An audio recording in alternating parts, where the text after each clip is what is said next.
India இந்த world கப்பை win பண்ணதுலேருந்து ஒரு சில ரெக்கார்ட்ஸ் எல்லாம் கூட படைச்சிருக்காங்க. என்னென்னா, இந்த வேர்ல்டு கப் வின் பண்ணதுனால கன்சிக்யூட்டிவாக 2 T20 வேர்ல்டு கப் வின் பண்ணன்ற டீம் இந்தியா தான்ன்றது அந்த பேர் வந்து அவங்களுக்கு கிடச்சிருக்கு.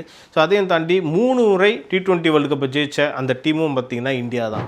தேர்டு வந்து பார்த்திங்கன்னா எந்த ஒரு host nation T20 world cup host பண்ண எந்த நேஷனுமே வந்து சாம்பியன்ஸ் ஆனதே கிடையாது. ஸோ இந்த வாட்டி இந்தியா ஆனதுனால ஒரு ஹோஸ்ட் டீம் சாம்பியன் ஆனது வந்து இந்தியா தான்ன்ற மாதிரி ஒரு 3வது ரெக்கார்டாக நம்ம இதை சொல்லலாம்.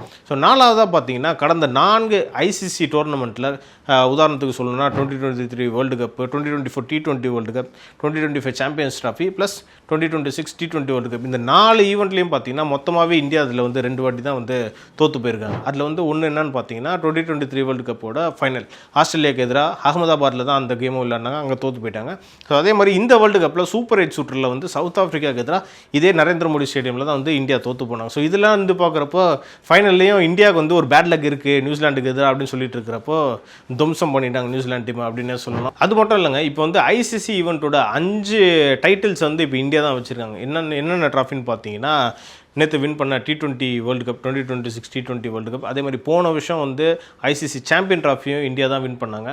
அதுக்கு முன்னாடி பார்த்தீங்கன்னா உமன்ஸ் வேர்ல்டு கப், அதுவும் வந்து பார்த்திங்கன்னா இந்தியா வசம் தான் இருக்குது. அதையும் தாண்டி அண்டர் 19 வேர்ல்டு கப்பையும் இந்தியா தான் வச்சுருக்காங்க. அதே மாதிரி அண்டர் 19 உமன்ஸ் வேர்ல்டு கப்பையும் இந்தியா தான் வச்சுருக்காங்க. ஸோ ICC ஈவெண்ட்டில் தொடர்ந்து இந்தியா வந்து வெற்றியை மட்டும்தான் பெற்றுட்ருக்காங்கன்றதே நம்ம சொல்லலாம்.